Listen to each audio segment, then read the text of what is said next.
Good morning, hello, thank you so much for joining me here today on this channel. If you're new, please subscribe. And I'm going to say it's a very popular request. Yam tina toina comment section da thing na kare ko. Crush na kari khali have the habiro, crush na kari khali have the ying biro, man isik mine ui quali aduna chingwa ko. So kaidawgani what will happen din ate, but what does your crush feels about you adune ko sige reading set. So first of all, we have group number 1 to see, let's see. Group number 2 na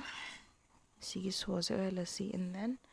group number 3 na sige lick ne poko black color ge. Okay. So see ni and 1 2 3 see om sida ma khanbiro matungda dum masam sai group ti yengbiro puning je phajana ingtharaga tapna dum khanbiyo ko duni. And also personal reading pambiragadi, my information is in the description box below. So thank you. Makatana koina group amam gi yengase ko han the group 1 gi se hani yengase. Okay. Ado han bada koina card shuffle do jang adaina haisening ba mati sigi first ki group se choose to be bising chummi na traga lali habadi aina choose to be group se chummi lali habado khangna bagi damakta first the vibe check hana mahana tawrase bako habadi chummi na traga lali do khangna ba sigi aina hari ba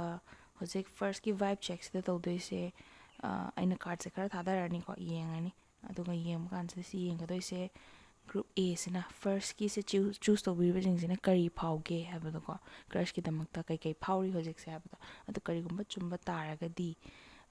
sigi pile se khatbir se chumme si group se chumme bako and kari gumba lan ba taragadi haidi resonate kem ta utre ko tre khala se adudi atop group B and C dudi yengbiro ba. Okay, yenga se vibe check kita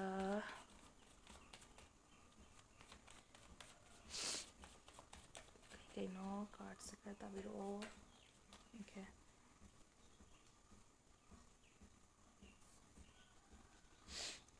Cards se ahum tar e. Let's take few more. Group A na kari pawi mo crush ki namakta. Okay. Mga tar. Sina final or C yang se bako. So group A na power se asa khara u male group A sing se di sometimes crush ne khalla kanda asa u da badum like adu asa khara di u male sigi mi sigi matang da ko planning khara tawi adu high ba crush se khara closed off oi ba khara introvert hagadra khara open oi de ba ko ma se thingjel laga thambe mong to admana fawe ba group A sing sina ado aina sum haidi group A na khalase aina sum tamna sum loinarga girgi taksan ba nek ta mi consent ka khangda kai taksan be na tabako dub aina dum ngairaga ledi sum dum yar kani da kana khanba hai tare ne adugi mong sita lai ado haiba posina sometimes amsu khalle aina ithanda wakal se pangsa sa ga pung nu ngai lai ra kana amsu adi isa doubt lakpodo adugi mong sita tae. So if kari gumba sida higher batching say group A gi in the resonate to bibataraga ado plus also one more thing group A sings the power se mingon haidok tabagi maram se maybe mayam na khangma mi oiba natraga sum share on the bado ado ngauzai ai mong da pamjai khanjai habda mingon da kanam ta haidok te bako and group A sings gi puning sida si power base kaino camera flicker daw isa karigino. Okay. Ado hai ba pot se resonate to bi ta ga di mingon dai dokte asadi ui dum tapna very very slow planning de ba tapna action di lokot pa hodre ko do isu soidina yarakani normal trauma de ki tanja soidina lakani admana khali ado ꯍꯥꯏꯔꯤꯕ ꯄꯥꯔꯠꯅꯔꯁꯤꯗ ꯌꯥꯝ ꯀꯟꯅ open up ꯑꯣꯏꯕꯗꯤ ꯅꯠꯇꯕꯀꯣ ꯈꯔ closed off ꯑꯣꯏꯕ ꯃꯤ I won't allow people in ꯀꯥꯏꯅ ꯍꯥꯏꯕ ꯇꯥꯏꯞꯀꯤ ꯃꯤ ꯑꯣꯏꯕ ꯑꯗꯣ ꯁꯤꯁꯦ ꯀꯩꯒꯨꯝꯕ ꯆꯥꯟꯅꯔꯒꯗꯤ ꯁꯤ ꯈꯜꯂꯤꯕ ꯋꯥꯈꯜꯁꯦ ꯆꯞ ꯆꯥꯅ ꯁꯤꯁꯦ ꯒ꯭ꯔꯨꯞ ꯑꯦꯗ ꯇꯥꯔꯦ ꯈꯜꯂꯁꯦ ꯑꯗꯨꯗꯤ ꯒ꯭ꯔꯨꯞ ꯑꯦꯒꯤ ꯁꯤꯒꯤ ꯆꯨꯁ ꯇꯧꯕꯤꯔꯤꯁꯦ ꯆꯨꯝꯃꯦ ꯃꯈꯥ ꯇꯥꯅ ꯌꯦꯡꯕꯤꯕ ꯌꯥꯒꯅꯤ ꯀꯔꯤꯒꯨꯝꯕ ꯁꯤꯒꯤ ꯑꯩꯅ ꯍꯥꯏꯔꯤꯕꯁꯤꯡꯁꯦ ꯆꯥꯟꯅꯗ꯭ꯔꯦ ꯔꯦꯖꯣꯅꯦꯠ ꯇꯧꯗ꯭ꯔꯦ ꯍꯥꯏꯇꯥꯔꯒꯗꯤ ꯒ꯭ꯔꯨꯞ ꯕꯤ ꯅꯠꯇ꯭ꯔꯒ ꯒ꯭ꯔꯨꯞ ꯁꯤꯗ ꯑꯃꯨꯛꯀ ꯌꯦꯡꯉꯒ ꯈꯤꯇꯪ ꯍꯦꯟꯅ ꯆꯥꯟꯅꯕ ꯑꯝꯗ ꯌꯦꯡꯕꯤꯔꯣꯕꯀꯣ ꯁꯣ ꯚꯥꯏꯕ ꯆꯦꯛꯁꯦ ꯁꯤꯗ ꯂꯣꯏꯁꯤꯟꯖꯔꯦ ꯃꯈꯥ ꯇꯥꯅ ꯑꯩꯈꯣꯏꯅ ꯀ꯭ꯔꯁꯁꯤꯅ ꯀꯔꯤ ꯈꯜꯂꯤ ꯀꯔꯤ ꯐꯥꯎꯔꯤ ꯍꯧꯖꯤꯛꯀꯤꯅꯤꯀꯣ ꯁꯤꯁꯤꯗ ꯇꯨꯡꯗ ꯀꯔꯤ ꯑꯣꯏꯔꯛꯀꯅꯤ ꯈꯣꯠꯂꯛꯀꯅꯤ ꯑꯗꯨꯒꯤ ꯄ꯭ꯔꯤꯗꯤꯛꯁꯟꯕꯨꯗꯤ ꯑꯝꯇ ꯌꯥꯎꯗ꯭ꯔꯤ ꯑꯗꯣ ꯍꯧꯖꯤꯛꯀꯤ ꯑꯣꯏꯅ ꯀꯔꯤ ꯈꯜꯂꯤ ꯈꯣꯠꯂꯤ what is he or she or they thinking about you okay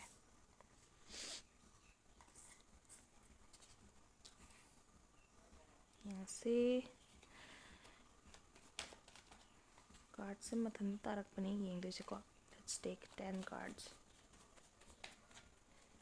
what is crush thinking about group A ꯒꯤ ꯃꯔꯝꯗ ꯀꯔꯤ ꯈꯜꯂꯤ crushꯁꯤꯅ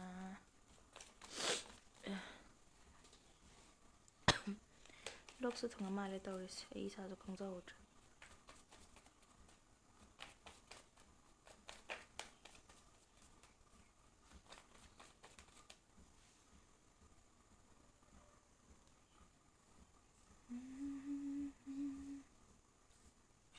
ꯑꯩ ꯀꯦꯃꯦꯔꯥ ꯂꯦꯡꯈ꯭ꯔꯦ sorry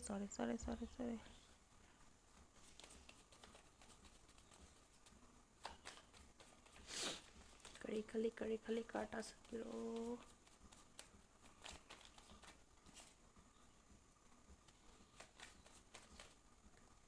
ꯍꯥꯏꯔꯤꯕ ꯒ꯭ꯔꯨꯞ ꯑꯦꯒꯤ ꯀ꯭ꯔꯁꯁꯤꯡꯁꯦ ꯌꯥꯝꯅ ꯋꯥ ꯌꯥꯝ ꯂꯣꯠꯄ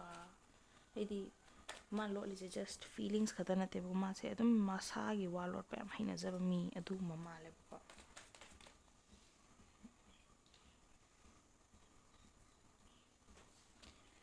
okay 1 2 3 4 cards say 1 2 3 4 6 7 3 more cards left mari tare adum lawrse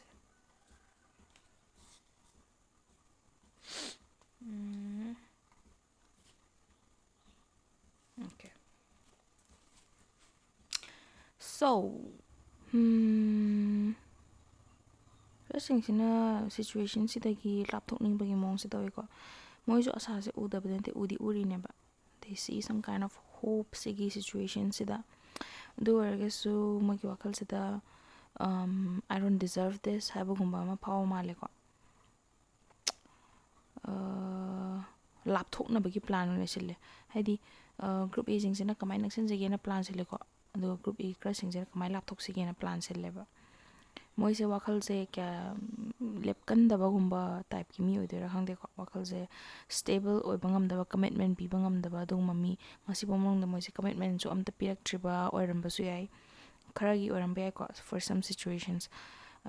other people ꯍꯥꯏꯗꯤ ꯍꯟꯗꯛꯀꯤ ꯁꯤꯆꯨꯋꯦꯁꯟꯁꯤꯗ ꯍꯟꯗꯛꯃꯨꯛꯀꯤ ꯔꯤꯂꯦꯁꯟꯁꯤꯞꯁꯤꯗ ꯑꯩ ꯀꯃꯤꯠꯃꯦꯟ ꯄꯤꯕ ꯉꯝꯗꯧ ꯃꯥꯟꯗꯦ ꯍꯥꯏꯕꯒꯨꯝꯕ ꯋꯥꯈꯜꯁꯤꯗ ꯑꯗꯨꯃꯥꯏꯅ ꯄꯣꯛꯄ ꯃꯥꯜꯂꯦ ꯃꯈꯥ ꯇꯥꯅ ꯀ꯭ꯋꯤꯟ ꯑꯣꯐ ꯀꯞꯁ ꯔꯤꯚꯔꯁꯇ ꯇꯥꯔꯦ ꯅꯨꯡꯁꯤꯕ ꯉꯝꯃꯣꯏ ꯍꯥꯏꯔꯤ ꯍꯧꯖꯤꯛꯁꯦ ꯑꯩ ꯅꯨꯡꯁꯤꯕ ꯉꯝꯈꯤꯔꯣꯏ ꯑꯩꯉꯣꯟꯗ ꯃꯄꯥꯟꯊꯣꯡꯗꯁꯨ ꯃꯥꯁꯦ ꯃꯥꯏ ꯃꯄꯨꯛꯅꯤꯡꯗ ꯈꯖꯤꯛꯇꯤ ꯐꯥꯎꯕ ꯍꯧꯋꯦꯅ ꯍꯥꯏꯗꯅꯀꯣ ꯑꯗꯨ ꯁꯤ ꯈꯖꯤꯛꯁꯦ ꯃꯥꯁꯦ ꯎꯠꯊꯣꯛꯇꯦꯕ ꯈꯖꯤꯛꯁꯤꯁꯨ ꯎꯠꯊꯣꯛꯇꯦꯕ ꯁꯤ ꯀꯥꯔꯠꯁꯤꯅ ꯑꯗꯨꯒ ꯁ꯭ꯇꯦꯕꯤꯂꯤꯇꯤ ꯄꯤꯕ ꯉꯝꯈꯤꯔꯣꯏ ꯂꯦꯞꯄ ꯉꯝꯈꯤꯔꯣꯏ ꯀꯣ ꯑꯃꯇꯪꯗ ꯀꯃꯤꯠꯃꯦꯟ ꯄꯤꯕ ꯉꯝꯈꯤꯔꯣꯏ ꯑꯗꯨꯒ ꯌꯥꯝꯅ ꯗꯤꯐꯦꯟꯁꯤꯞ ꯃꯣꯠꯇ ꯑꯗꯨꯝ ꯂꯩꯕꯗꯣ ꯍꯥꯏꯕꯗꯤ ꯌꯦꯛꯅꯕꯒꯤ ꯀꯃꯥꯏꯅ ꯁꯤꯗꯁꯨ ꯄꯤꯛꯆꯔꯁꯤꯗ ꯎꯔꯤꯀꯣ ꯊꯥꯡ ꯄꯥꯏꯔꯒ ꯂꯩꯖꯩ ꯍꯥꯏꯗꯤ ꯉꯥꯛꯊꯣꯛꯅꯕꯒꯤ ꯃꯑꯣꯡꯗ ꯔꯦꯗꯤꯗ ꯂꯩꯕꯗꯣ ꯑꯗꯨꯃꯥꯏꯅ ꯑꯩꯔꯣ ꯐ꯭ꯔꯣꯠꯁ ꯔꯤꯚꯔꯁꯇ ꯑꯩꯈꯣꯏ ꯍꯧꯖꯤꯛ ꯂꯩꯔꯤꯕ ꯐꯤꯕꯝꯁꯤꯗꯒꯤ ꯆꯦꯟꯖ ꯄꯥꯝꯗꯦ ꯁꯤꯅꯦꯕꯀꯣ ꯂꯩꯔꯤꯁꯦ ꯑꯦꯟ ꯌꯥꯝꯅ ꯗꯤꯐꯦꯟꯁꯤꯞ ꯃꯣꯠꯇ ꯑꯗꯨꯝ ꯂꯩꯔꯤ ꯃꯥꯁꯦ ꯑꯦꯟ ꯏꯐ ꯁꯨꯝ ꯍꯦꯟꯖꯜꯂꯛꯄ ꯍꯥꯏꯕꯗꯤ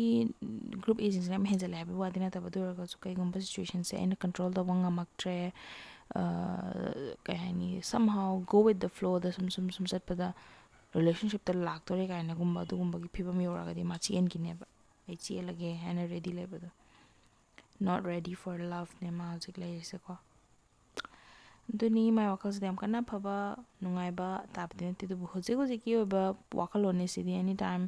ꯏꯟ ꯗ ꯐ꯭ꯌꯨꯆꯔ ꯆꯦꯟꯖ ꯇꯧꯔꯛꯄꯒꯤ ꯆꯥꯟꯁꯁꯦ ꯑꯗꯨꯝ wan lay habidi future is always changing koi hojik current decisions, current behaviors, current actions na influence so mga tani na future de duduna it can change at any point of time makata na koi no jing do se oracle cards ta mo happy yang ase boko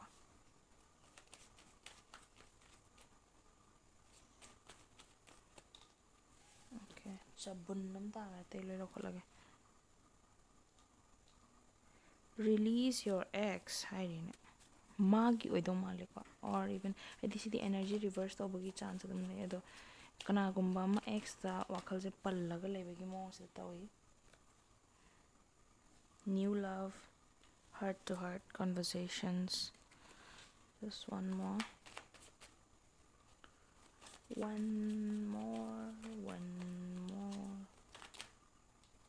okay very soon see me siga heart to heart conversation ko adi dum chemistry dum laiba wari ga se sarari ke dum pangdo to thokpa type adi adug mai mong sida oi ko then heart to heart conversations am sana male mai mabuning da su heart to heart conversations se group A ki puning da su phong ani ko yamna nungai na wakal se mong da lo share to pa nungai ye khotle hedana ado se ki group A ki crushing ki puning da su phaw ba chamana na hadi ma ga wai sana ba se ai se puning se kitang yang thu e khotle kana ko adi very soon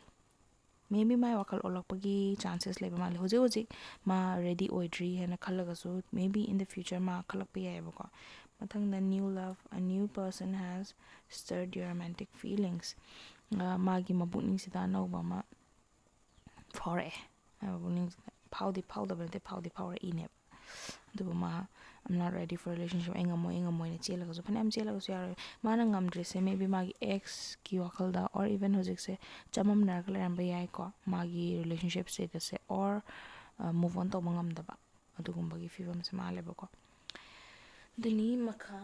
si se ga yeng si whoops oh pai thokara addiction is affecting this relationship to ex the addiction gum boy ba and protected you are safe and divinely guided sigi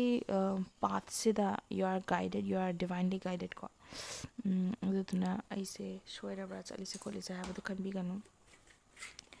it's okay dum go with the flow pressure di to sangano aduga yangjan banata ba process se yangjan laga di dum asoiba phataba la kani ko masa mathanda grow to holoba aduni ko next I see amna leibudi nate adubu koigi kano se hapet in thokse boko migi mamingda sina hauba natraga si gi letter se yawbu okay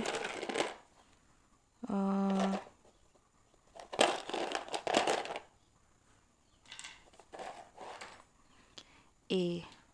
B I and see the H never ko aina glue gun na caption kara phajana ta atre dubu A B I H sige si yawba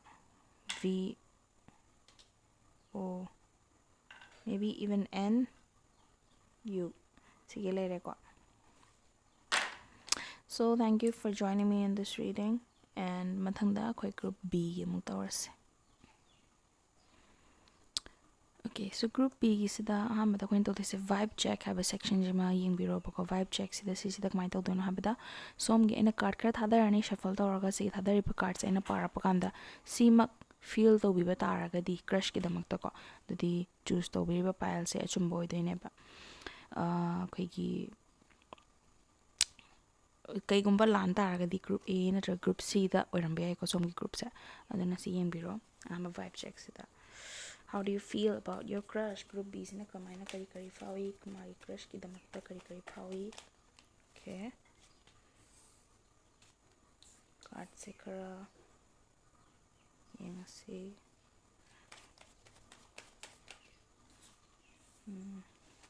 two more cards two have ni tan tare yu chabun ni tare okay tare dum lower se 6 cards all right so they are pazar age somna phawbir base ꯀ꯭ꯔꯁꯀꯤꯗꯃꯛꯇꯀꯣ knight of roads king of roads ꯂꯦꯞꯀꯦꯅ ꯈꯟꯕꯅꯤ ꯆꯪꯁꯟꯒꯦ ꯈꯟꯕꯅꯤ ꯑꯩ ꯃꯥꯒꯤꯗꯃꯛꯇ commit ꯑꯣꯏꯔꯒ ꯂꯩꯅꯤꯡꯉꯦ ꯍꯥꯏꯅ ꯈꯜꯂꯤ ꯑꯗꯨꯕꯨ ꯃꯦ ꯕꯤ ꯀ꯭ꯔꯁꯁꯤꯒ ꯍꯥꯏꯐꯦꯠ ꯌꯥꯅꯗꯕ ꯍꯥꯏꯒꯗ꯭ꯔꯥ ꯅꯨꯡꯉꯥꯏꯅꯗꯕ ꯐ꯭ꯔꯦꯟꯁ ꯑꯣꯏꯔꯒ ꯈꯟꯅ ꯆꯩꯅꯕꯒꯨꯝꯕ ꯌꯥꯎꯈꯤꯕ꯭ꯔꯥ ꯑꯗꯨꯒꯨꯝꯕꯀꯣ ꯁꯤ ꯀꯥꯔꯠꯁꯦ ꯈꯟꯅꯕꯒꯤ ꯀꯥꯔꯠꯅꯦꯕ ꯑꯗꯨ ꯌꯥꯅꯗꯕꯒꯨꯝꯕ ꯑꯃ ꯂꯩꯅꯕ ꯃꯥꯜꯂꯦ or May B enemies two ꯂቨꯔꯁꯀꯨꯝꯕ ꯑꯣꯏꯗꯣꯏꯔꯥ ꯑꯗꯣ ꯑꯗꯨꯒꯨꯝꯕꯒꯤ ꯃꯑꯣꯡꯁꯤꯗ ꯎꯏ ꯃꯈꯥ ꯇꯥꯅ ꯔꯤꯒ꯭ꯔꯦꯠ ꯈꯔꯁꯨ ꯂꯥꯛꯑꯦ ꯑꯩꯅ ꯃꯥ ꯈꯟꯖꯔꯨꯁꯤ ꯀꯩꯒꯤꯅꯣ ꯑꯩꯅ ꯃꯥ ꯅꯨꯡꯁꯤꯔꯨꯁꯤ ꯀꯩꯒꯤꯅꯣ ꯑꯗꯣ ꯑꯩ ꯂꯥꯞꯊꯣꯛꯑꯁꯤꯔꯥ ꯑꯩ ꯂꯥꯞꯊꯣꯛꯑꯒꯦ ꯈꯜꯂꯦ ꯍꯥꯏꯕ ꯑꯗꯣ ꯂꯥꯞꯊꯣꯛꯑꯦ ꯈꯟꯕꯗ ꯁꯨꯝ ꯈꯟꯖꯥꯟꯅꯔꯒ ꯑꯩꯁꯦ ꯇꯧꯁꯤꯔꯥ ꯇꯧꯔꯁꯤꯔꯥ ꯑꯗꯨꯒꯤ ꯆꯥꯡꯁꯤꯗ ꯂꯩꯕꯀꯣ ꯁꯣ ꯀ꯭ꯔꯁꯀꯤ ꯑꯩꯅ ꯍꯧꯖꯤꯛ ꯄꯥꯖꯔꯤꯕ ꯚꯥꯏꯞ ꯆꯦꯛꯁꯤꯗ ꯈꯟꯖꯔꯝꯃꯦ ꯌꯥꯝ ꯅꯨꯡꯁꯤꯖꯩ ꯌꯥꯝ ꯂꯦꯞꯀꯦ ꯈꯜꯂꯦ ꯑꯗꯨꯕꯨ ꯂꯥꯞꯊꯣꯛꯀꯦꯅ ꯍꯥꯏꯐꯦꯠ ꯄꯨꯛꯅꯤꯡꯁꯤꯗ ꯑꯗꯨꯒꯨꯝꯕꯒꯤ ꯑꯃ ꯔꯤꯒ꯭ꯔꯦꯠ ꯑꯃ ꯐꯥꯎꯔꯛꯄꯗꯒꯤ ꯈꯟꯅ ꯆꯩꯅꯕ ꯌꯥꯅꯗꯕ ꯑꯣꯔ ꯃꯥꯅ ꯋꯥ ꯑꯃ ꯍꯥꯏꯔꯛꯄꯗ ꯌꯥꯝ ꯌꯥꯅꯤꯡꯗꯕ ꯁꯣꯝꯒꯤ ꯚ꯭ꯌꯨꯁꯇ ꯌꯥꯝꯅ ꯍꯥꯏꯗꯤ ꯀꯃꯥꯏꯅꯤ ꯂꯥꯏꯐꯇ ꯃꯤꯒꯤ ꯑꯥꯏꯗꯤꯌꯦꯂꯤꯁꯇꯤꯛ ꯑꯣꯏꯕ ꯚ꯭ꯌꯨ ꯑꯃꯃꯝ ꯂꯣꯏ ꯂꯩꯅꯤꯗꯅꯀꯣ ꯄꯨꯟꯁꯤꯁꯤ ꯁꯨꯃꯥꯏꯅ ꯍꯤꯡꯒꯗꯕꯅꯤ ꯑꯗꯨ ꯇꯧꯒꯗꯕꯅꯤ ꯑꯗꯥ ꯇꯧꯒꯗꯕꯅꯤ ꯁꯝꯅ ꯍꯥꯏꯔꯕꯗ ꯑꯦꯛꯖꯥꯝꯄꯜ ꯃꯆꯥ ꯑꯃ ꯄꯤꯒꯦꯕꯀꯣ ꯁꯤ ꯌꯥꯝꯅ ꯁꯤꯔꯤꯌꯁꯄꯨꯗꯤ ꯅꯠꯇꯦ ꯐꯥꯒꯤ ꯑꯣꯏ ꯀꯩꯕꯣꯏ ꯈꯔ ꯁꯥꯔꯀꯦꯖꯝꯗ ꯑꯗꯨꯝ ꯂꯧꯕꯤꯔꯁꯨ ꯌꯥꯅꯤꯀꯣ ꯑꯩꯁꯦ ꯏꯁꯥꯁꯦ ꯕꯤ ꯇꯤ ꯑꯦꯁ ꯐꯦꯟꯅꯦꯕ ꯑꯗꯣ ꯀꯔꯤꯒꯨꯝꯕ ꯑꯩꯁꯦ ꯅꯨꯄꯥ ꯑꯝꯗ ꯀ꯭ꯔꯁ ꯂꯩꯔꯦ ꯈꯜꯂꯁꯦꯕ ꯁꯤꯒꯤ ꯅꯨꯄꯥꯁꯤꯅ ꯑꯩꯅꯗꯤ ꯊꯤ ꯉꯥꯎꯖꯔꯦ ꯑꯁ ꯑꯩ ꯃꯉꯣꯟꯗ ꯂꯦꯞꯆꯔꯅꯤ ꯈꯣꯠꯂꯅꯤ ꯑꯗꯨ ꯑꯗꯥꯅ ꯈꯜꯂꯦꯕ ꯑꯗꯣ ꯑꯩꯅ ꯂꯦꯞꯄꯒꯦ ꯈꯜꯂꯤꯕ ꯃꯤꯁꯤꯅ ꯄꯨꯛꯅꯤꯡꯗ ꯈꯟꯖꯕꯩ ꯋꯥꯅꯤꯀꯣ ꯑꯩꯅꯗꯤ ꯐꯣꯡꯗꯣꯛꯇ꯭ꯔꯤꯕ ꯑꯣꯏꯗꯣꯏꯅꯦꯕ ꯑꯗꯨꯀꯥꯟꯗ ꯃꯥꯁꯤꯅ ꯈꯪꯍꯧꯗꯅ ꯁꯝꯍꯥꯎ ꯑꯩꯅ ꯕꯤ ꯇꯤ ꯑꯦꯁꯀꯤ ꯃꯔꯝꯗ ꯀꯩꯀꯩ ꯁꯨꯝ ꯊꯥꯒꯠꯄ ꯅꯠꯇ꯭ꯔꯒ ꯁꯨꯝ ꯂꯩꯗꯅ ꯐꯣꯇꯣ ꯀꯩꯀꯥ ꯊꯥꯒꯠꯄꯗ ꯑꯁ ꯁꯤꯗꯤ ꯌꯥꯝ ꯄꯛꯇꯤ ꯑꯩꯗꯤ ꯌꯥꯝ ꯍꯩꯅꯗꯦ ꯑꯩꯗꯤ ꯌꯥꯝ ꯇꯨꯀꯠꯆꯩ ꯑꯗꯨꯃꯥꯏꯅꯒ ꯌꯥꯝ ꯊꯤꯅ ꯁꯤꯙꯔꯛꯑꯕꯀꯣ ꯑꯗꯨ ꯅꯪꯅ ꯋꯥꯔꯤ ꯁꯥꯟꯅꯔꯀꯥꯟꯗꯁꯨ ꯍꯥꯏꯗꯤ trying to make him understand that ꯀꯩ ꯍꯥꯏꯅꯤ they are not bad people ꯑꯗꯨ ꯑꯗꯥ ꯅ ꯍꯥꯏꯕ ꯀꯥꯟꯗꯁꯨ ꯑꯩꯗꯤ ꯃꯋꯥ ꯂꯧꯗꯕꯗꯣ ꯑꯁ ꯑꯩꯒꯤ ꯋꯥꯈꯜꯗꯤ ꯁꯤꯅꯤ ꯑꯩꯒꯤ ꯋꯥꯈꯜꯁꯦ ꯅꯪꯅ ꯍꯣꯡꯍꯟꯕ ꯀꯩꯁꯨ ꯉꯝꯃꯣꯏꯅ ꯍꯥꯏꯔꯦꯕ ꯑꯗꯨꯗꯤ ꯔꯤꯒ꯭ꯔꯦꯠ ꯈꯪꯇꯧ ꯇꯧꯔꯛꯄ ꯍꯥꯏꯗꯤ ꯕꯤꯀꯁ ꯑꯩꯗꯤ ꯏꯁꯥꯗ ꯌꯥꯝꯅ ꯕꯤ ꯇꯤ ꯑꯦꯁꯀꯤ ꯗꯥꯏ ꯍꯥꯔꯠ ꯐꯦꯟ ꯑꯣꯏꯕ ꯁꯤꯅ ꯑꯩꯒꯤ ꯁꯥꯏꯠꯀꯤ ꯑꯣꯏꯔꯦꯀꯣ ꯀꯔꯤꯒꯨꯝꯕ ꯅꯨꯄꯥꯒꯤ ꯁꯥꯏꯠꯇ ꯑꯃꯨꯛ ꯑꯦꯛꯖꯥꯝꯄꯜ ꯂꯧꯖꯔꯛꯑꯒꯦꯕ ꯅꯨꯄꯥ ꯑꯃ ꯂꯩꯔꯦ ꯈꯜꯂꯁꯦ ꯁꯤꯒꯤ ꯅꯨꯄꯥꯁꯦ ꯃꯥꯁꯦ ꯁꯝꯅ ꯍꯥꯏꯔꯕꯗ ꯑꯩꯁꯦ ꯅꯨꯄꯥꯅꯤ ꯈꯜꯂꯣꯕ ꯑꯩꯁꯦ ꯔꯣꯅꯥꯜꯗꯣꯒꯤ ꯗꯥꯏ ꯍꯥꯔꯠ ꯐꯦꯟꯅꯦꯕꯀꯣ ꯑꯗꯨꯀꯥꯟꯗ ꯑꯩꯅ ꯄꯥꯝꯖꯔꯤꯕ ꯅꯨꯄꯤꯁꯦ ꯐꯖꯅ ꯀꯩꯅꯣ ꯇꯧꯔꯀꯥꯟꯁꯦ ꯂꯥꯁꯇ ꯁꯨꯝ ꯍꯧꯖꯤꯛꯁꯦ ꯌꯨꯔꯣ ꯀꯞ ꯃꯇꯝꯅꯤꯗꯅ ꯑꯗꯨꯗ ꯊꯥꯒꯠꯄ ꯀꯥꯟꯗ ꯑꯁ ꯑꯩꯗꯤ ꯁꯤꯒꯤ ꯔꯣꯅꯥꯜꯗꯣ ꯍꯥꯏꯕꯁꯦ ꯌꯥꯝ ꯐꯨꯅꯤꯡꯉꯦ ꯌꯥꯝ ꯍꯩꯅꯗꯦ ꯑꯗꯩꯗꯤ ꯅꯪꯅ ꯃꯉꯣꯟꯗ ꯑꯟꯗꯔꯁꯇꯦꯟ ꯇꯧꯅꯕ ꯑꯁ ꯃꯥꯒꯤ ꯂꯥꯏꯐ ꯏꯁꯇꯣꯔꯤ ꯁꯤꯅꯤ ꯃꯥꯁꯦ ꯁꯨꯃꯥꯏꯅ ꯇꯧꯕꯅꯦ ꯈꯣꯠꯄꯅꯦ ꯑꯗꯨ ꯍꯥꯏꯗꯤ ꯐꯖꯅꯒ ꯃꯉꯣꯟꯗ ꯑꯟꯗꯔꯁꯇꯦꯟ ꯇꯧꯅꯕ ꯋꯥꯔꯤꯁꯦ ꯂꯤꯔꯀꯥꯟꯗ ꯄꯨꯡꯅꯦ ꯃꯥꯅ ꯑꯁ ꯅꯪꯅ ꯍꯥꯏꯔꯤꯕꯁꯤꯡꯗꯨꯅ ꯑꯩꯒꯤ ꯃꯥꯏꯟꯁꯦ ꯆꯦꯟꯖ ꯇꯧꯍꯟꯕ ꯁꯨꯡꯉꯝ ꯉꯝꯃꯣꯏ ꯑꯩꯗꯤ ꯃꯥꯁꯦ ꯁꯨꯡꯍꯩ ꯍꯩꯅꯗꯦ ꯑꯩ ꯁꯨꯛꯄꯥꯝ ꯄꯥꯝꯗꯦꯅ ꯍꯥꯏꯔꯛꯑꯦꯕ ꯅꯨꯄꯤꯁꯤꯅ ꯑꯗꯨꯗꯤ ꯅꯨꯄꯥꯗꯨꯁꯨ ꯋꯥꯈꯜꯁꯦ ꯀꯩꯅꯣꯝꯃ ꯈꯜꯂꯛꯇ꯭ꯔꯥꯅꯦ ꯑꯗꯨꯒꯨꯝꯕꯒꯤ ꯀꯟꯐ꯭ꯂꯤꯛ ꯑꯣꯏꯔꯝꯕꯁꯦ ꯕꯠ ꯀꯟꯐ꯭ꯂꯤꯛ ꯑꯃꯗꯤ ꯂꯩꯔꯦꯕꯀꯣ ꯑꯩꯅ ꯍꯥꯏꯁꯤꯅ ꯑꯗꯨꯝ ꯑꯃꯔꯣꯝꯗ ꯐꯥꯒꯤ ꯑꯣꯏ ꯀꯩꯕꯣꯏ ꯂꯧꯔꯁꯨ ꯌꯥꯏ ꯑꯁꯦꯡꯕ ꯊꯣꯛꯑꯝꯕꯁꯨ ꯌꯥꯎꯔꯝꯕ ꯌꯥꯏꯀꯣ ꯑꯗꯨꯕꯨ ꯅꯨꯄꯤ ꯈꯨꯗꯤꯡꯃꯛ ꯕꯤ ꯇꯤ ꯑꯦꯁ ꯐꯦꯟꯅꯤ ꯅꯨꯄꯥ ꯈꯨꯗꯤꯡꯃꯛ ꯔꯣꯅꯥꯜꯗꯣ ꯐꯦꯟꯅꯤ ꯍꯥꯏꯕ ꯅꯠꯇꯦꯀꯣ ꯑꯩꯅ ꯍꯥꯏꯖꯔꯤꯁꯦ ꯑꯦꯛꯖꯥꯝꯄꯜꯅꯦꯕ ꯑꯗꯨꯗꯨꯅ ꯌꯥꯅꯗꯕ ꯀꯟꯐ꯭ꯂꯤꯛ ꯑꯃ ꯂꯩꯕꯗꯒꯤ ꯒ꯭ꯔꯨꯞ ꯕꯤ ꯈꯟꯕꯤꯔꯤꯕꯁꯤꯡꯁꯤ ꯌꯥꯅꯗꯕ ꯀꯟꯐ꯭ꯂꯤꯛ ꯑꯃ ꯂꯩꯕꯗꯒꯤ ꯂꯥꯞꯊꯣꯛꯑꯁꯤꯔꯥ ꯅ ꯁꯨꯝ ꯈꯜꯂꯦ ꯑꯩ ꯂꯥꯞꯊꯣꯛꯅꯤꯡꯉꯦꯅ ꯈꯜꯂꯦ ꯑꯗꯨꯕꯨ ꯂꯥꯞꯊꯣꯛꯄꯁꯦ ꯑꯃꯨꯛ ꯈꯟꯖꯥꯟꯅꯔꯒ ꯉꯝꯗꯕ ꯃꯥꯁꯤꯕꯨ ꯀꯩ ꯈꯜꯂꯤꯖꯥꯠꯅꯣ ꯑꯗꯨꯗꯤ ꯈꯪꯅꯤꯡꯉꯦ ꯀꯥꯏꯅ ꯑꯗꯨꯃꯥꯏꯅꯒ ꯈꯟꯕꯀꯣ ꯑꯗꯨꯅꯤ ꯚꯥꯏꯞ ꯆꯦꯛꯁꯦ ꯆꯨꯝꯃꯒꯗꯤ ꯃꯈꯥ ꯇꯥꯅ ꯌꯦꯡꯕꯤꯔꯣ ꯆꯨꯝꯗ꯭ꯔꯒꯗꯤ ꯒ꯭ꯔꯨꯞ ꯑꯦ ꯅꯠꯇ꯭ꯔꯒ ꯒ꯭ꯔꯨꯞ ꯁꯤꯗ ꯑꯃꯨꯛ ꯌꯦꯡꯕꯤꯔꯣꯕꯀꯣ ꯑꯗꯨꯅ ꯌꯦꯡꯉꯁꯤ ꯚꯥꯏꯞ ꯆꯦꯛꯁꯦ ꯅꯨꯡꯉꯥꯏꯅꯤ ꯒ꯭ꯔꯨꯞ ꯕꯤꯒꯤꯁꯦ ꯀ꯭ꯔꯁꯁꯤꯅ ꯀꯔꯤ ꯈꯜꯂꯤ ꯀ꯭ꯔꯁꯁꯤꯅ ꯀꯔꯤ ꯐꯥꯎꯔꯤ ꯒ꯭ꯔꯨꯞ ꯕꯤꯒꯤꯗꯃꯛꯇ ꯀ꯭ꯔꯁꯁꯤꯅ ꯀꯔꯤ ꯈꯜꯂꯤ ꯀ꯭ꯔꯁꯁꯤꯅ ꯀꯔꯤ ꯐꯥꯎꯔꯤ ꯕꯣꯞꯁ ꯀꯩꯅꯣ ꯆꯕꯨꯟ ꯑꯃ ꯇꯥꯔꯛꯏꯕ ꯆꯕꯨꯟꯗꯤ ꯂꯧꯐꯝ ꯈꯪꯗꯦ ꯂꯧꯔꯣꯏ ꯌꯥꯏ ꯁꯤ ꯌꯥꯏ ꯃꯔꯤꯗꯪ 1 2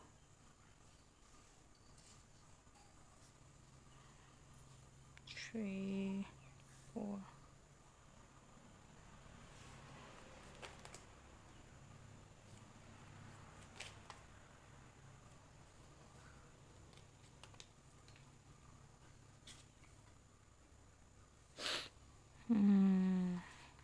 5 ꯁꯨꯔꯦ ꯁꯤꯗ then ꯀꯥꯔꯠ 5 ꯑꯃꯒ ꯂꯧꯗꯧ ꯋꯥꯠꯂꯤ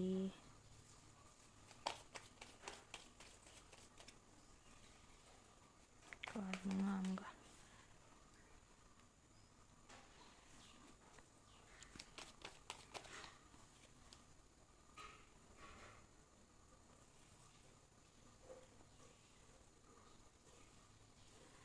ꯑꯅꯤꯗ ꯉꯥꯏꯔꯦ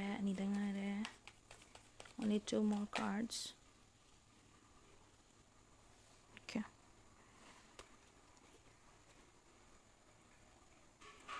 Sigi card kanusti yengasi. Haiba crushizu lapthokchira hana khale do madi ngamoi habidi mai mapukning sida maze khangkhiba male confess tawraba oidera natraga tawdraga su ek mawo matawda khangkiba oidera khangde crush na di khangeba ko magi sa ingonda kainom khanba male magi sa aibu khanjaba male nuksijaba male habado aduduna mazu lapthokena khale habidi sana da male baini se lapthokshira mane di khale dubu ma lapthokpa ding ngamdaba ko relationship se effort haidi iwa wadana dum nushinaba yadawba haidi adugumbagi potential ama uzayeba ko crushina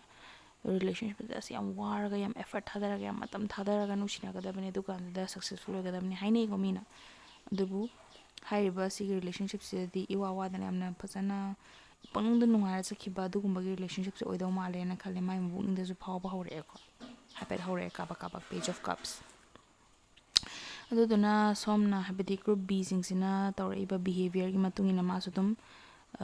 yage na khaleba if adi hoji ekta dak lo haijala dak lo yani habante ko dum tapna loina rakpada sum tapna slowly grow to hola kanda relationship se mathandana dum koina rakpa gumbo dum type ne ba oirakpa yabagi chance leirise ado si the future reading budina te mai mabukning da hoji phawrise dum mana tawraige sum yage hobiro yarage habu type oideni ko daklo yarakpadi nataba aduni ado mazo hapet lapthokena dikhan bane ba dubo lapthokadi ngamdaba hojikse hadi kamahani yamna chana jagiba mai mabukning yamna mana magi ideal type ta chap chana giba adugumba type mi oyeba group B jingse dunane sigi 6 of cups sina high sina adum time spend tomina giba mayam adum yamna magi mabukning yam nungaijaba oijabado hey chalo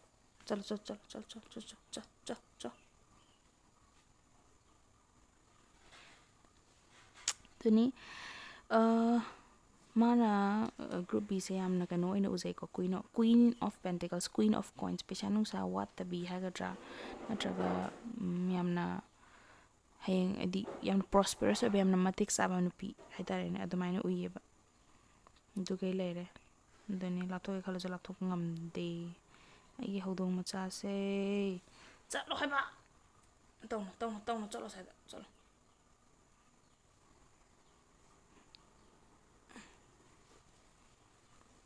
anyways koina makha mu yengasi makha oracle cards de yengdoni ko oracle cards da man kari phori makha taba ai di sei am kanna kaino di yaudre ba phattaba dim di yaudre ya dise kari phori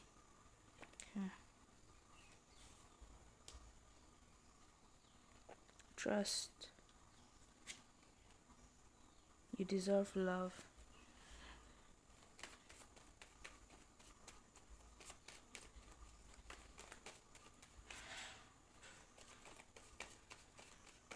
mathanda tabira okay free yourself yana de khona de na khanjaraga susigi kaino connection sidi dum possibility level connection male ko wakhalon mandraga su lemina bada kaya haidi tona tinaraga loina bada yam kana nungar da mi dina taba male mas just idealistic views kara laitaba digi wakhalon sana da ba just kaino khara dang da oibada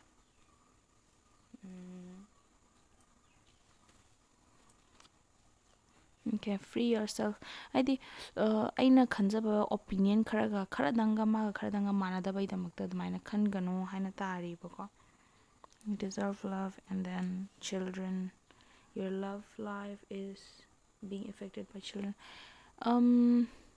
sigi sidi amaramda sigi card sing biribaza maybe divorce gumba ki mi yauraga di adugi oyamba yai ko ꯑꯗꯨ ꯅꯠꯇꯅ ꯑꯇꯩ ꯍꯥꯏꯗꯤ ꯂꯩꯁꯥ ꯄꯥꯈꯪ ꯃꯌꯥꯝꯒꯤꯅ ꯃꯊꯛꯀꯤ card ꯑꯍꯨꯝꯁꯦ, ꯑꯗꯨꯒ ꯁꯤꯒꯤꯁꯤꯅ ꯌꯥꯝꯅ ꯑꯦꯛꯁꯀ꯭ꯂꯨꯁꯤꯞꯂꯤ ꯇꯣꯉꯥꯟꯅ ꯑꯩꯈꯣꯏꯒꯤ ꯗꯤꯚꯣꯔꯁꯤ ꯑꯣꯏꯕ ꯆꯤꯜꯗ꯭ꯔꯟꯁ, ꯃꯁꯥꯒꯤ ꯑꯉꯥꯡ ꯂꯩꯕ, ꯃꯁꯥꯒꯤ ꯅꯠꯇ꯭ꯔꯒ ꯀ꯭ꯔꯁꯇꯨꯒꯤ ꯑꯉꯥꯡ ꯂꯩꯕ, ꯑꯗꯨꯒꯨꯝꯕ ꯑꯣꯏꯔꯝꯕ ꯌꯥꯏ, ꯑꯗꯨꯒꯤꯗ ꯆꯤꯡꯉꯅꯦꯕꯀꯣ ꯁꯤꯁꯦ. ꯑꯇꯩꯒꯤꯗꯤ ꯑꯣꯄꯤꯅꯤꯌꯟ ꯈꯔꯒꯤꯗꯃꯛꯇ ꯅꯨꯡꯉꯥꯏꯇꯕꯗꯣ ꯈꯜꯂꯨꯔꯅꯨ ꯍꯥꯏꯔꯦ. ꯑꯩ ꯅꯦꯜ ꯄꯣꯂꯤꯁꯁꯨ ꯀꯣꯛꯑꯝꯃꯦ, ꯀꯩꯗꯧꯅꯣ ꯒ꯭ꯌꯥꯟ ꯇꯥꯗ꯭ꯔꯦ. Anyways, you deserve love. ꯁꯤꯒꯤ ꯇ꯭ꯔꯁ ꯇꯧꯕ ꯌꯥꯏ, ꯁꯤꯒꯤ ꯁꯤꯆꯨꯋꯦꯁꯟꯁꯦ ꯇ꯭ꯔꯁ ꯇꯧꯋꯣ ꯍꯥꯏꯅ ꯍꯥꯏꯔꯤꯕꯀꯣ. ꯍꯟꯇꯣꯛꯑꯒꯦ, ꯈꯣꯡꯕ ꯍꯟꯇꯣꯛꯑꯒꯦ ꯈꯟꯕꯗꯣ ꯈꯟꯕꯤꯒꯅꯨ, ꯃꯥꯅꯁꯨ ꯍꯥꯏꯐꯦꯠ ꯑꯗꯨꯝ ꯌꯥꯕꯒꯤ ꯐꯤꯕꯝꯁꯤ ꯂꯩꯔꯤ. ꯌꯥꯅꯤꯡꯉꯤ, ꯑꯗꯨꯅ ꯌꯥꯅꯤꯡꯕꯅꯤꯅ ꯍꯧꯖꯤꯛ ꯖꯠ ꯂꯥꯎꯅ ꯍꯥꯏꯖꯜꯂꯣ ꯍꯥꯏꯕ ꯅꯠꯇꯦ. ꯇꯞꯅ ꯇꯞꯅ ꯒ꯭ꯔꯣ ꯇꯧꯍꯜꯂꯣ. ꯌꯥꯅꯤꯡꯕꯒꯤ ꯐꯤꯕꯝ ꯂꯩꯕꯅꯤꯅ ꯑꯗꯨꯝ ꯈꯣꯡꯊꯥꯡꯗꯣ ꯇꯞꯅ ꯇꯞꯅ ꯊꯥꯡꯖꯜꯂꯣ. ꯇꯞꯅ ꯇꯞꯅ ꯅꯣꯡꯃ ꯅꯣꯡꯃꯒꯤ ꯂꯩꯔ ꯗꯦ ꯕꯥꯏ ꯗꯦ ꯅꯣꯏꯒꯤ ꯅꯕꯥꯏꯅꯤꯒꯤ ꯕꯣꯟꯗꯣ ꯁꯨꯝ ꯁ꯭ꯇꯔꯣꯡꯒꯔ ꯑꯣꯏꯍꯜꯂꯣ ꯅꯨꯡꯇꯤꯒꯤ ꯂꯣꯏꯅꯔꯒ. ꯑꯗꯨꯅꯦꯕꯀꯣ ꯇꯥꯔꯤꯁꯦ. So that is it. ꯃꯈꯥ ꯁꯤꯒꯤ ꯑꯣꯔꯦꯀꯜ ꯃꯆꯥꯁꯦ ꯑꯃꯨꯛ ꯌꯦꯡꯉꯁꯤ. Okay. Don't dismiss the red flags here. You have done the work. Abundance flows to you now. ꯃꯤꯁꯤꯗꯤ ꯐꯕ, ꯑꯗꯨꯕꯨ red flags ꯈꯔꯗꯤ ꯃꯤ ꯈꯨꯗꯤꯡꯃꯛ red flags ꯂꯩꯀꯣ. ꯃꯤ ꯈꯨꯗꯤꯡꯃꯛ ꯂꯩ. Everybody, ꯑꯩꯁꯨ ꯂꯩ, ꯅꯪꯁꯨ ꯂꯩ, ꯃꯤ ꯂꯣꯏꯅꯃꯛ ꯂꯩꯌꯦꯕ. ꯑꯗꯣ ꯁꯤꯒꯤ red flags ꯁꯤꯡꯁꯦ ꯌꯦꯡꯉꯒ if you can handle those red flags, ꯍꯥꯏꯕꯗꯤ red flags ꯃꯤ ꯈꯨꯗꯤꯡꯃꯛ ꯂꯩꯔꯤꯅꯦ ꯑꯩꯅ ꯍꯥꯏꯗꯨꯅꯤ. ꯑꯗꯣ you have to choose which red flags you can ꯍꯥꯏꯗꯤ work with, you can handle. ꯅꯪꯅ handle ꯇꯧꯕ ꯉꯝꯕ red flags ꯇꯨꯒꯩꯗꯪ ꯅꯪꯅ handle ꯇꯧꯕ ꯉꯝꯅꯤ ꯈꯜꯂꯒ ꯆꯪꯁꯜꯂꯣ ꯍꯥꯏꯕꯅꯦꯕꯀꯣ. ꯈꯔꯗꯤ ꯂꯩꯔꯦ, ꯍꯥꯏꯗꯤ ꯑꯣꯄꯤꯅꯤꯌꯟ ꯃꯥꯟꯅꯗꯕ ꯈꯣꯠꯇꯕ ꯈꯔ ꯂꯩꯕꯅꯤꯅ ꯔꯦꯗ ꯐ꯭ꯂꯦꯛꯁ ꯈꯔꯗꯤ ꯑꯣꯏꯗꯣꯏꯅꯦꯕ. ꯑꯗꯒꯤ ꯑꯦꯕꯟꯗꯦꯟꯁ, ꯑꯗꯨꯝ ꯐꯖꯅ ꯅꯍꯥꯟꯈꯩ ꯋꯔꯛ ꯇꯧꯔꯛꯑꯦ, ꯑꯐꯕ ꯊꯕꯛ ꯃꯌꯥꯝ ꯇꯧꯔꯦ, ꯑꯐꯕ ꯀꯔꯃ ꯇꯧꯔꯦ, ꯅꯪꯒꯤ ꯑꯐꯕ ꯃꯍꯩ ꯆꯥꯕ ꯃꯇꯝ ꯌꯧꯔꯦ ꯍꯥꯏꯕꯅꯦꯕꯀꯣ. ꯑꯗꯨꯅꯤ. ꯑꯦꯟ ꯁꯤ ꯈꯣꯝꯒꯠꯇ꯭ꯔꯤꯉꯩꯗ ꯂꯥꯁꯇ ꯑꯣꯏꯅ ꯑꯩꯈꯣꯏꯅ ꯌꯥꯝ ꯂꯩꯖꯕꯅꯦꯗ ꯏꯅꯤꯁꯤꯌꯦꯜꯁꯀꯤ ꯃꯤ ꯃꯃꯤꯡ ꯀꯣ, ꯁꯤꯒꯤ ꯂꯦꯇꯔꯁꯦ ꯌꯥꯎꯕ ꯅꯠꯇ꯭ꯔꯒ ꯁꯤ ꯂꯦꯇꯔꯁꯤꯅ ꯍꯧꯕ, ꯁꯤ ꯂꯦꯇꯔꯁꯤꯅ ꯂꯣꯏꯕ, ꯍꯥꯏꯐꯦꯠ ꯌꯦꯡꯉꯁꯤ.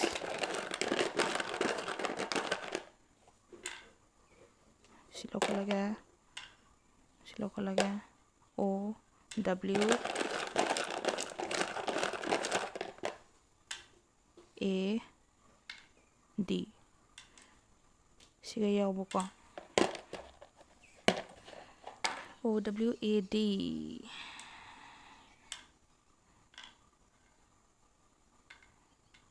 ꯌꯥꯝ ꯐꯖꯅ ꯂꯣꯏꯅ ꯇꯤꯟꯅꯕ ꯃꯤꯁꯨ ꯃꯥꯜꯂꯦꯀꯣ. ꯑꯗꯨꯝ ꯂꯣꯏꯅꯕ ꯐꯖꯅ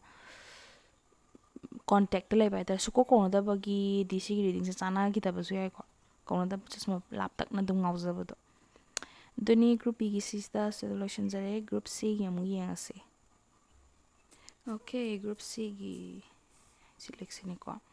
ꯒ꯭ꯔꯨꯞ ꯁꯤꯒꯤ ꯌꯦꯡꯉꯁꯤ. ꯑꯍꯥꯟꯕꯗ ꯒ꯭ꯔꯨꯞ ꯁꯤꯒꯤꯁꯦ ꯑꯩꯈꯣꯏꯒꯤ ꯚꯥꯏꯞ ꯆꯦꯛ ꯁꯦꯛꯁꯟꯅꯦꯕꯀꯣ. ꯁꯤꯁꯦ ꯚꯥꯏꯞ ꯆꯦꯛꯁꯤꯗ ꯑꯩꯈꯣꯏꯅ ꯇꯧꯗꯣꯏꯁꯦ ꯈꯟꯕꯤꯔꯤꯕ ꯀꯥꯔꯠꯁꯦ ꯁꯣꯝꯅ ꯆꯥꯟꯅꯕ꯭ꯔꯥ ꯅꯠꯇ꯭ꯔꯒ ꯆꯥꯟꯅꯗꯕ꯭ꯔꯥ ꯍꯥꯏꯕꯗꯨꯅꯦꯕ ꯌꯦꯡꯒꯗꯣꯏꯁꯦ. ꯑꯗꯣ ꯆꯥꯟꯅꯩ ꯆꯥꯟꯅꯗꯦ ꯍꯥꯏꯕꯗꯣ ꯑꯩꯅ ꯀꯃꯥꯏꯅ ꯈꯪꯒꯅꯤ ꯍꯥꯏꯕꯗ ꯀꯥꯔꯠ ꯈꯔ ꯑꯩꯅ ꯊꯥꯗꯔꯅꯤ. ꯁꯐꯜ ꯇꯧꯔꯀꯥꯟꯗ ꯊꯥꯗꯔꯤꯕ ꯀꯥꯔꯠꯁꯦ ꯑꯩꯅ ꯄꯥꯕ ꯀꯥꯟꯗ ꯁꯤꯃꯛ ꯐꯤꯜ ꯇꯧꯕꯤꯕ꯭ꯔꯥ ꯀ꯭ꯔꯁꯇꯨꯒꯤꯗꯃꯛꯇ ꯒ꯭ꯔꯨꯞ ꯁꯤꯒꯤ ꯄꯨꯛꯅꯤꯡꯗ. ꯏꯐ ꯐꯤꯜ ꯇꯧꯕꯤꯔꯒꯗꯤ ꯁꯤꯒꯤ ꯀꯥꯔꯠꯁꯦ ꯈꯟꯕꯤꯔꯤꯁꯦ ꯆꯥꯟꯅꯕ ꯑꯣꯏꯗꯣꯏꯅꯦꯕ. ꯀꯔꯤꯒꯨꯝꯕ ꯆꯥꯟꯅꯗ꯭ꯔꯦ ꯈꯜꯂꯁꯦ, ꯑꯗꯨꯗꯤ ꯒ꯭ꯔꯨꯞ ꯑꯦ ꯅꯠꯇ꯭ꯔꯒ ꯒ꯭ꯔꯨꯞ ꯕꯤꯗ ꯌꯥꯎꯔꯝꯒꯅꯦꯕꯀꯣ. ꯌꯦꯡꯉꯁꯤ ꯑꯗꯨꯗꯤ.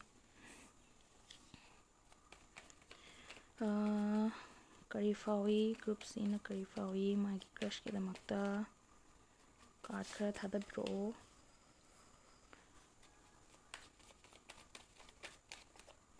Okay.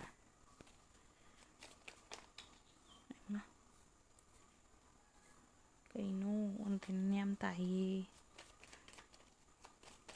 One more. Yeah, okay. Group C singse oiraroi si masung oira ima khara lai busung phangoi. Somehow kainoma maramdai khana chainagiba yam kana nusibagi mongse taade kaigino de cards da nusibagi card mchu yam de khanjabi card mi yam de hojik se maybe hojik laiba face se yamna ai se ma se yamna thajaraktre ai se ma se aingonda wa yam lorpa male aingonda nupi koi da nupi koi male aingonda nupa koi da nupa koi male hadi both side kini koi haise both side di kaigmo viewers nupi oramagadi ain haido nupa koi bo koi daba and nupi koi bo koi daba de kaigmo viewers nupa oram taragadi adi adugumbagi yam kana experience sum tora tora laije sum wang ba hera roidore adu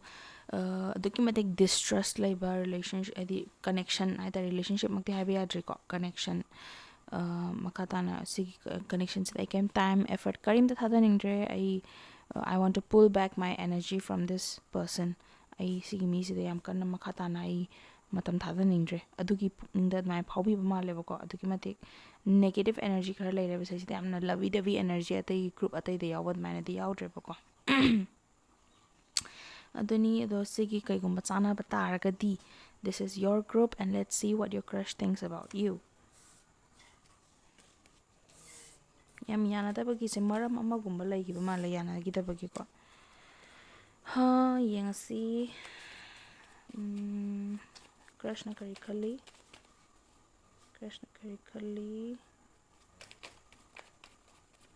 ꯑꯩꯈꯣꯏꯅ ꯂꯧꯗꯣꯏꯁꯦ card 10ꯃꯨꯛꯅꯦꯕꯀꯣ 1 2 3 4 5 card 5 ꯋꯥꯠꯂꯤ card 5 card 5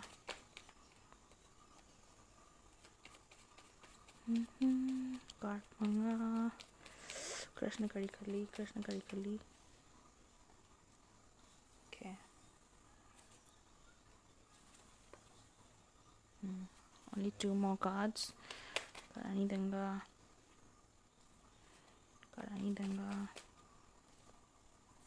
ꯌꯥꯔꯦ alright let's see ꯌꯦꯡꯉꯁꯤ ꯑꯍꯥꯟꯕꯗ ꯂꯩꯔꯤꯁꯦ ꯀ꯭ꯔꯁꯅ ꯀꯔꯤ ꯈꯜꯂꯤ okay 3 of Swords planning ꯇꯧꯔꯤ ꯀꯔꯤꯅꯣ ꯃꯥ planning ꯇꯧꯔꯤꯁꯦ 6 of Pentacles ꯑꯗꯨꯝ ꯐꯅ ꯇꯧꯔꯤꯒꯦ ꯃꯥꯁꯨ ꯐꯅ ꯇꯧꯒꯦ ꯃꯥꯅ ꯐꯣꯡꯗꯣꯛꯀꯦꯅꯗꯤ ꯈꯟꯗꯦ ꯀꯣ ꯀ꯭ꯔꯁꯅ ꯌꯥꯝ ꯀꯟꯅ ꯅꯨꯡꯁꯤꯕꯒꯤ ꯃꯑꯣꯡꯗꯤ ꯑꯃꯨꯛꯁꯨ ꯎꯗꯦꯕꯀꯣ ꯐ꯭ꯔꯦꯟꯗꯁꯤꯞ ꯑꯣꯏꯅ ꯀꯦꯌꯔ ꯇꯧꯕꯅꯤꯅ ꯃꯥꯅ ꯅꯪꯅ ꯑꯩꯉꯣꯟꯗ ꯀꯩꯅꯣ ꯇꯧꯔꯛꯏꯒꯦ ꯑꯩꯅꯁꯨ ꯅꯉꯣꯟꯗ ꯐꯖꯅ ꯇꯧꯔꯛꯀꯅꯤ ꯑꯗꯨꯒꯤ ꯀꯦꯌꯔꯤꯡꯗꯨꯅꯦꯕꯀꯣ ꯃꯈꯥ ꯇꯥꯅ ꯌꯥꯝ ꯀꯟꯅ ꯃꯉꯣꯟꯗ ꯁꯤꯒꯤ ꯍꯥꯏꯗꯤ ꯒ꯭ꯔꯨꯞ ꯁꯤꯒꯤꯗꯃꯛꯇ ꯃꯥꯏ ꯃꯄꯨꯛꯅꯤꯡꯁꯤꯗ ꯑꯩ ꯑꯦꯇ꯭ꯔꯦꯛꯁꯟ ꯃꯆꯥ ꯑꯃꯇꯪ ꯑꯣꯏꯁꯨ ꯐꯥꯎꯋꯦ ꯍꯥꯏꯕꯗꯣ ꯂꯩꯇꯦꯕꯀꯣ ꯃꯥꯏ ꯃꯄꯨꯛꯅꯤꯡꯁꯤꯗ ꯑꯗꯨꯕꯨ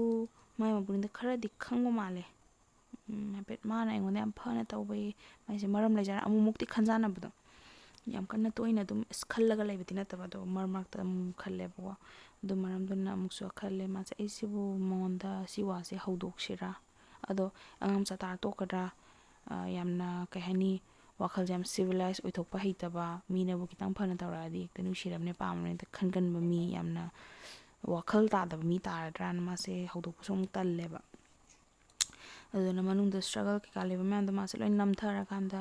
ꯑꯗꯨꯝ ꯏꯪꯅ ꯆꯤꯛꯅ ꯑꯗꯨꯝ ꯐꯖꯅ ꯑꯩꯈꯣꯏ ꯍꯧꯖꯤꯛ ꯂꯩꯅꯔꯤꯕ ꯃꯑꯣꯡꯁꯦ ꯑꯗꯨꯝ ꯂꯩꯖꯔꯒꯦ ꯀꯩꯁꯨ ꯀꯥꯏꯗꯦ ꯑꯗꯨꯃꯥꯏꯅ ꯈꯜꯂꯦ ꯑꯗꯣ ꯃꯥꯒꯤ ꯃꯄꯨꯛꯅꯤꯡꯁꯤꯗꯅꯦ ꯃꯥꯁꯦ ꯍꯧꯖꯤꯛꯁꯦ ꯑꯇꯣꯞꯄ ꯃꯤ ꯑꯃꯗ ꯍꯥꯏꯐꯦꯠ ꯑꯣꯟꯁꯟꯒꯦ ꯇꯧꯕꯒꯤ ꯃꯑꯣꯡ ꯑꯃꯁꯨ ꯎꯔꯤꯕ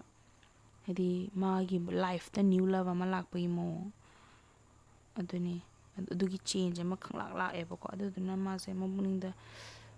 ꯂꯥꯞꯊꯣꯛꯄꯒꯤ ꯍꯥꯏꯗꯤ ꯃꯁꯥꯅ ꯔꯤꯌꯦꯂꯥꯏꯁ ꯇꯧꯗꯕ ꯍꯥꯏꯇꯥꯔꯦ ꯃꯁꯥꯅ ꯔꯤꯌꯦꯂꯥꯏꯁ ꯇꯧꯗ꯭ꯔꯕꯅꯤ나 ꯂꯥꯞꯊꯣꯛꯄꯒꯤ ꯅꯨꯡꯉꯥꯏꯇꯕ ꯀꯥꯏꯁꯨ ꯑꯃꯨꯛꯁꯨ ꯐꯥꯎꯔꯤꯕ ꯍꯥꯏꯕꯗꯤ ꯑꯅꯧꯕ ꯃꯤ ꯑꯃ ꯂꯥꯛꯑꯒꯗꯤ ꯑꯅꯧꯕ ꯃꯤꯗꯨꯗ ꯑꯦꯇꯦꯟꯁꯟꯁꯦ ꯄꯨꯂꯞ ꯄꯤꯗ ꯌꯥꯔꯔꯣꯏꯀꯣ ꯄꯤꯔꯤꯅꯦꯕ ꯑꯗꯨ ꯄꯤꯕ ꯀꯥꯟꯁꯤꯗ ꯃꯥꯁꯦ ꯈꯖꯤꯛ ꯒ꯭ꯔꯨꯞ ꯁꯤꯁꯤꯒ ꯍꯥꯏꯐꯦꯠ ꯂꯥꯞꯊꯣꯛꯅꯔꯛꯄꯁꯤꯗ ꯄꯥꯎ ꯐꯥꯎꯅꯔꯛꯇꯕꯁꯤ ꯈꯔꯁꯨ ꯑꯃꯨꯛꯁꯨ ꯅꯨꯡꯉꯥꯏꯇꯕ ꯑꯃ ꯐꯥꯎꯋꯤꯁꯦ ꯑꯗꯨ ꯑꯣꯏꯔꯒꯁꯨ ꯃꯁꯥꯅꯗꯤ ꯔꯤꯌꯦꯂꯥꯏꯁ ꯇꯧꯗꯕꯅꯤꯅ ꯐ꯭ꯔꯦꯟꯁ ꯂꯥꯞꯊꯣꯛꯄ ꯍꯥꯏꯁꯤꯗꯤ ꯃꯍꯧꯁꯥꯅꯤ ꯀꯩꯅꯣ ꯁꯤꯗ ꯑꯩꯅ ꯌꯥꯝ ꯍꯦꯟꯖꯟꯅ ꯈꯜꯂꯤꯁꯦ ꯀꯩꯒꯤꯅꯣ ꯀꯥꯏꯅꯒ ꯃꯊꯟꯇ ꯄꯨꯀꯥꯟꯗ ꯈꯟꯕ ꯑꯗꯣ ꯃꯥ ꯑꯅꯧꯕ ꯃꯤꯁꯤꯗ ꯆꯠꯀꯦ ꯅꯠꯇ꯭ꯔꯒ ꯍꯥꯏꯔꯝꯕ ꯌꯥꯏ ꯀꯣꯏꯅꯕ ꯍꯧꯔꯝꯃꯕ ꯌꯥꯏ ꯇꯣꯀꯤꯡ ꯁ꯭ꯇꯦꯖꯇ ꯂꯩꯔꯝꯕ ꯌꯥꯏ ꯍꯥꯏꯐꯦꯠ ꯃꯥꯅ ꯄꯥꯝꯕ ꯍꯧꯔꯛꯑꯝꯕ ꯌꯥꯏ ꯑꯗꯣ ꯁꯤꯒꯤ ꯃꯌꯥꯝꯁꯦ ꯂꯩꯔꯤꯁꯦ ꯃꯥꯁꯦ ꯁꯤ ꯑꯣꯏꯔꯒꯁꯨ ꯃꯥꯁꯦ ꯃꯄꯨꯛꯅꯤꯡꯁꯤꯗ ꯈꯟꯖꯥꯟꯅꯕꯁꯦ ꯑꯗꯨꯝ ꯂꯩꯔꯤꯕ ꯑꯩꯁꯤꯕꯨ am I taking the right step am I choosing the right option ꯍꯥꯏꯕꯗꯣꯀꯣ ꯑꯗꯨꯕꯨ ꯃꯥꯏ ꯃꯄꯨꯛꯅꯤꯡꯗ ꯍꯧꯖꯤꯛ ꯑꯣꯏꯅ ꯏꯃꯦꯟꯁ ꯑꯣꯏꯕ ꯐꯤꯂꯤꯡꯁ ꯑꯦꯇ꯭ꯔꯦꯛꯁꯟ ꯀꯩꯝꯇꯗꯤ ꯄꯣꯛꯇ꯭ꯔꯤꯕ ꯖꯁ ꯏꯅꯤꯁꯤꯌꯦꯜ ꯑꯣꯏꯕ ꯑꯦꯗꯤꯛꯁꯟꯒꯨꯝꯕꯒꯤ ꯇꯥꯏꯞꯇ ꯍꯥꯏꯗꯤ ꯃꯤꯁꯦ ꯁꯨꯝ ꯋꯥꯔꯤ ꯁꯥꯟꯅꯀꯥꯟꯗ ꯍꯥꯏꯐꯦꯠ ꯑꯦꯗꯤꯛ ꯑꯣꯏꯔꯛꯄꯗꯣ ꯑꯗꯨꯒꯤ ꯇꯥꯏꯞꯇ ꯑꯦꯗꯤꯛ ꯑꯣꯏꯕ ꯍꯥꯏꯗꯤ ꯃꯤꯁꯦ ꯑꯗꯨꯝ ꯅꯨꯡꯇꯤꯒꯤ ꯁꯨꯝ ꯒꯨꯗ ꯃꯣꯔꯅꯤꯡ ꯒꯨꯗ ꯅꯥꯏꯠ ꯑꯗꯨ ꯑꯗꯥ ꯑꯗꯨꯝ ꯃꯦꯁꯦꯖ ꯊꯥꯅꯔꯣ ꯑꯗꯨꯗꯤ ꯀꯩꯅꯣꯝꯃꯗꯤ ꯍꯥꯏꯕꯗꯤ ꯑꯦꯗꯤꯛꯁꯟ ꯑꯃ ꯄꯣꯛꯂꯛꯄꯗ ꯐ꯭ꯔꯦꯟడ్ꯁꯇꯁꯨ ꯉꯥꯏꯔꯦ ꯑꯗꯨꯒ ꯏꯚꯟ ꯂꯚꯔꯁꯇꯁꯨ ꯉꯥꯏꯔꯦ ꯑꯗꯨꯝ ꯄꯣꯛꯅꯕ ꯂꯩꯀꯣ ꯅꯣꯡꯃꯒꯤ ꯉꯥꯏꯍꯥꯛ ꯋꯥꯔꯤ ꯁꯥꯟꯅꯕꯗꯗꯤ ꯅꯨꯡꯉꯥꯏꯇꯕꯒꯨꯝꯕꯗꯣ ꯑꯗꯨꯝ ꯁꯥꯟꯅꯈꯤꯕꯒꯤ ꯑꯗꯨꯒꯨꯝꯕꯒꯤ ꯑꯦꯇꯦꯆꯃꯦꯟꯗꯤ ꯂꯩꯌꯦꯕ ꯑꯗꯨ ꯅꯠꯇꯅ ꯃꯥꯁꯦ ꯌꯥꯝ ꯀꯟꯅ ꯂꯚꯀꯤ ꯑꯣꯔ ꯐꯤꯖꯤꯀꯦꯜ ꯑꯦꯇ꯭ꯔꯦꯛꯁꯟ ꯀꯩꯝꯇ ꯑꯗꯨꯒꯨꯝꯕ ꯀꯩꯝ ꯂꯩꯇꯦꯕ ꯃꯥꯏ ꯄꯨꯛꯅꯤꯡꯁꯤꯗ ꯑꯩ ꯒ꯭ꯔꯨꯞ ꯁꯤꯒꯤꯗꯃꯛꯇ ꯑꯗꯨꯅꯤ ꯑꯗꯨꯕꯨ ꯑꯗꯨꯒꯤ ꯍꯧꯖꯤꯛꯀꯤ ꯍꯥꯏꯔꯤꯕ ꯏꯃꯣꯁꯅꯦꯜ ꯑꯦꯇꯦꯆꯃꯦꯟ ꯑꯃ ꯂꯩꯈꯤꯕꯁꯤꯅ ꯃꯔꯝ ꯑꯣꯏꯔꯒ ꯃꯥꯅ ꯑꯇꯣꯞꯄ ꯑꯝꯗ ꯍꯧꯖꯤꯛꯁꯦ ꯆꯪꯁꯟꯒꯦ ꯇꯧꯋꯦ ꯑꯇꯣꯞꯄ ꯑꯝꯗ ꯅ꯭ꯌꯨ ꯂꯚ ꯑꯝꯗ ꯆꯪꯁꯟꯒꯦ ꯇꯧꯕ ꯀꯥꯟꯗ ꯃꯄꯨꯛꯅꯤꯡꯗ ꯈꯔ ꯅꯨꯡꯉꯥꯏꯇꯕꯗꯤ ꯄꯣꯛꯑꯦ ꯑꯗꯣ ꯃꯁꯥꯅꯗꯤ ꯔꯤꯌꯦꯂꯥꯏꯁꯁꯤ ꯁꯨꯡꯇꯧ ꯇꯧꯗꯦꯕ ꯔꯤꯌꯦꯂꯥꯏꯁ ꯇꯧꯔꯛꯄꯒꯤ ꯃꯑꯣꯡꯁꯦ ꯂꯩꯕ꯭ꯔꯥ ꯁꯤꯗꯤ ꯐ꯭ꯌꯨꯆꯔ ꯔꯤꯗꯤꯡꯃꯛꯇꯤ ꯅꯠꯇꯕꯅꯤ ꯑꯗꯨꯃꯛꯇꯤ ꯍꯥꯏꯕꯗꯤ ꯉꯝꯗ꯭ꯔꯦꯕꯀꯣ ꯑꯗꯨꯕꯨ ꯍꯧꯖꯤꯛ ꯍꯧꯖꯤꯛ ꯃꯥꯅ ꯐꯥꯎꯔꯤꯁꯦ ꯃꯥꯒꯤ ꯂꯥꯏꯐꯇ ꯑꯍꯣꯡꯕ ꯑꯃ ꯂꯥꯛꯄꯁꯦ ꯃꯥꯁꯦ ꯌꯥꯝ ꯅꯨꯡꯉꯥꯏꯇꯕ ꯑꯗꯨꯒꯨꯝꯕꯒꯤ ꯃꯑꯣꯡ ꯑꯃꯗꯤ ꯂꯩꯔꯦ ꯑꯣꯀꯦ ꯑꯣꯔꯦꯀꯜ ꯀꯥꯔड्ꯁꯇ ꯑꯃꯨꯛ ꯌꯦꯡꯉꯁꯤ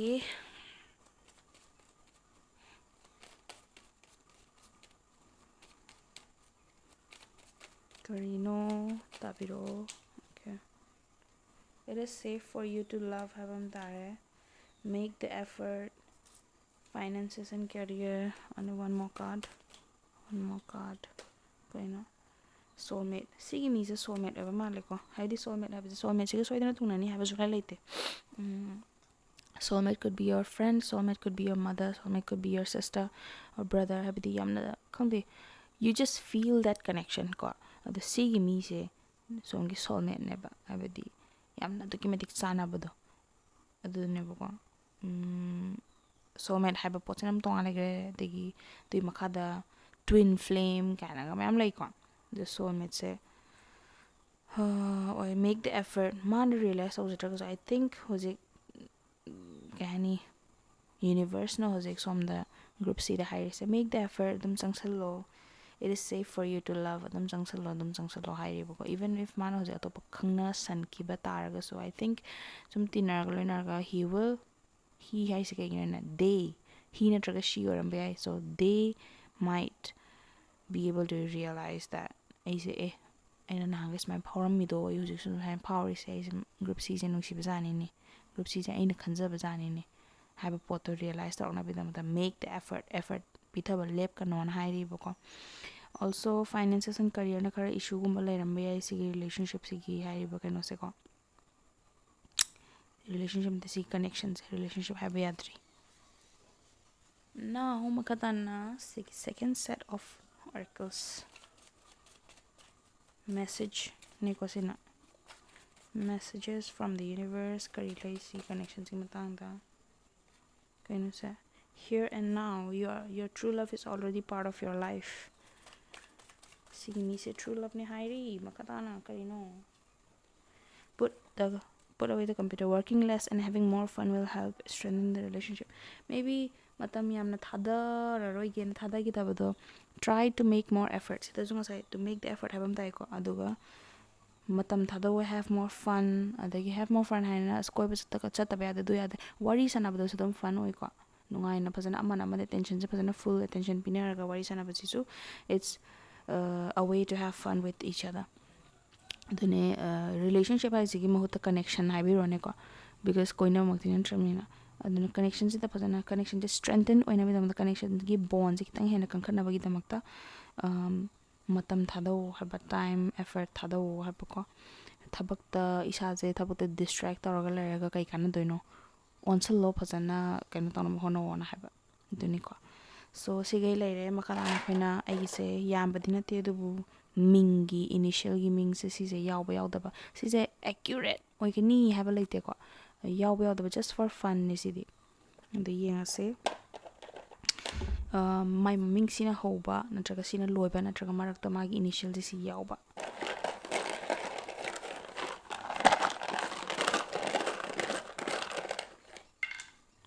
V K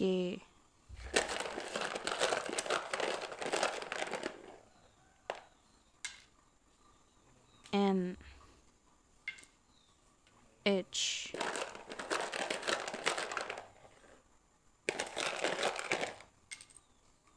Y yours ko su kai de yaw do su ko su kai de ko si di yours yaw do su kaino ngata di tare is consonant ngaktane hai tare aduna vowel khara tara di phaba vowels am takte anyways sige later reading say if you had fun please like and subscribe and comment also khigi share so khara to bi badum ko su kai de ko aduna thank you so much for staying with me till here and I will see you in the next one.